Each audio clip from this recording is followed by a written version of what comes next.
Hello, hello, welcome back. This is Joanne Marime. I'm your career and confidence coach. And today I want to talk to you about if you are going to be going into your next interview, how you can rock your interview by being extremely concise. All right? Do not rumble. I have been a part of thousands of interviews, and I've been an interviewee and a hiring manager at the same time. So I've had the pleasure of being interviewed on the other end, and I've also had the pleasure of interviewing quite a number of you. And one of the things that I find that make us disqualify a candidate is when they're rambling. Because when you ramble, number one, you miss the point. Remember, when you're interviewing, it's a time-bound thing. It's not something that you're going into and you're going to be talking forever. You have 45 minutes to get in, make your point, rock that interview, and get out. So you need to be concise. So in this video, I'm going to tell you 3 things that you can do to keep it concise, sweet, and so that you're able to hit exactly what the interviewer is looking for, and so you can get that golden ticket, which is literally them telling you you've gotten the offer. Okay?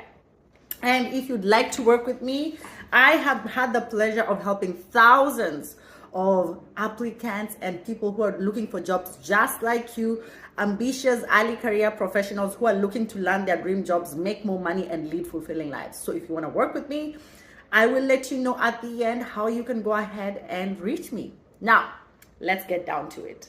So when you get into an interview, and the first thing that they're going to ask you is, tell me about yourself. So the first thing that I need you to do is to go watch my video that talks about how to answer, tell me about yourself.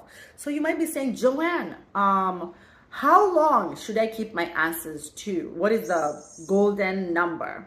I would say 60 seconds or less.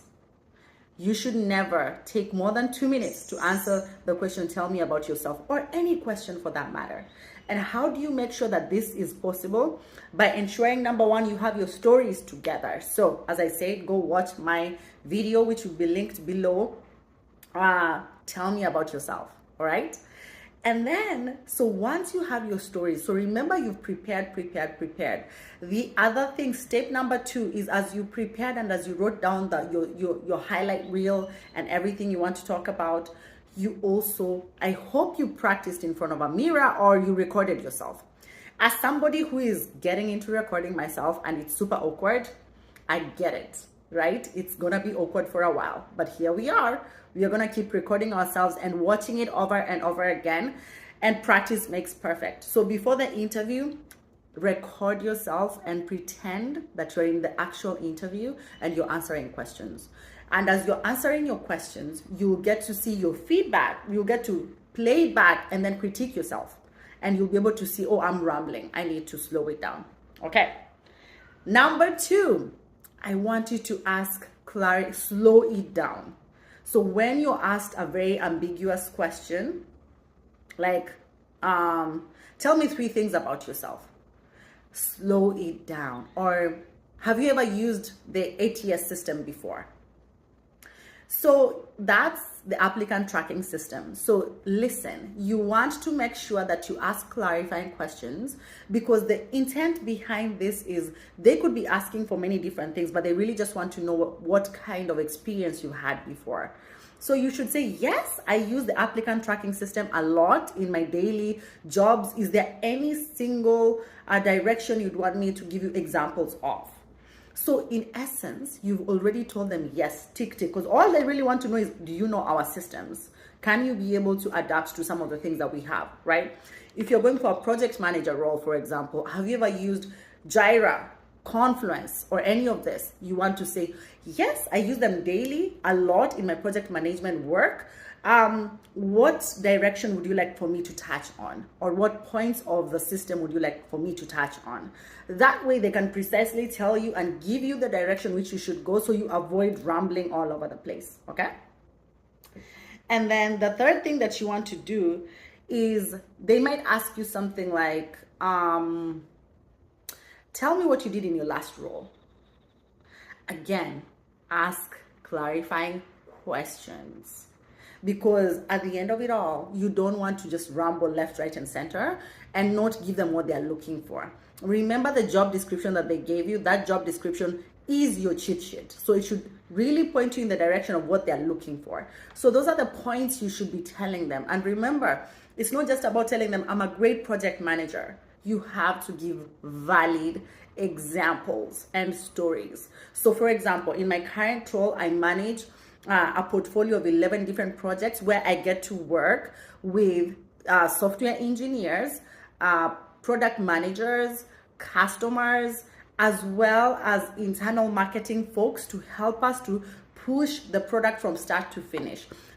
So my job as a project manager is to bring all the relevant stakeholders together and ensure not only do we have a project charter, but we also stick to the project until we are able to get it to the end and the product is out and is in the market and is successful.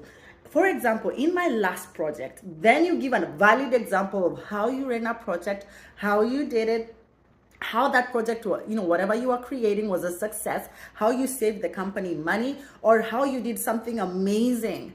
And then the other thing that people tend to forget at the end of it all is, what did you learn? One of the candidates that I interviewed recently that I loved, one of the things that he did is not only did he give me very good stories, situation, task, action, results. This was the situation in my last company. I'll give you an example of when I was working at Microsoft. I'll give you an example of when I was working at LinkedIn. I'll give you an example of when I was working at AT&T. He laid out examples of different places he had worked at. Then he talked about the situation. What was it? I was tasked with working with the marketing team to ensure that we brought one of the products that we were making into market at the same time. I had not worked with the marketing team before. So he laid out very clearly what the situation was, what he needed to do, and what his role was as a leader in that particular story. And then he went ahead to say the steps that he took, the actions. He was able to identify the stakeholders, to put together a series of meetings, and to make sure that in those meetings they had a clear agenda. They were able to talk about the end goal. They were able to have a project charter. They were able to make sure that each person of the team knew what they needed to do. He used Jira and Confluence to create a whole project so that they could all keep up with each other in terms of where they were in the project. They had daily sprints to ensure that they kept in touch with what had happened the day before and that all the work was being done. And at the end of it all, he was able to not only create an amazing product, but it was way before time, and they were able to make $1 billion once it was launched into the market. And he finished with, and what I learned was that I needed to be open to communication. I learned that the strategy of ensuring that I kept all stakeholders together, meeting, communication was free flowing, helped a lot. And I learned that it is important to use tools such as SharePoint, Jira, Confluence to enable us to ensure that all stakeholders were able to be on the same page at all times. I love that. So he did that for every single story. So what am I saying? At the end of it all, keep it cool, keep it concise, and remember, have your story straight. All right, keep it under 60 seconds or at the most 120 seconds. Okay. Now, if you are in that season of job hunting right now, and I know this is, recruitment season, it starts in the fall all the way until the spring. So if you're looking to land your dream job before the 25th of December, you want to give yourself that really nice present where you have that golden ticket, I urge you to DM me. My name is Joanne Marime. I'm Joanne Marime everywhere on all social media. So go ahead and DM me on Facebook, on Instagram, on YouTube, on TikTok, on Threads, on LinkedIn, email me. My email is joanne.marime@gmail.com or joannemarimecoaching@gmail.com. Either way, you can find me on any of those fronts. I want to work with you. If you are an ambitious early career professional, DM me. Wow. See you on the next video. Bye.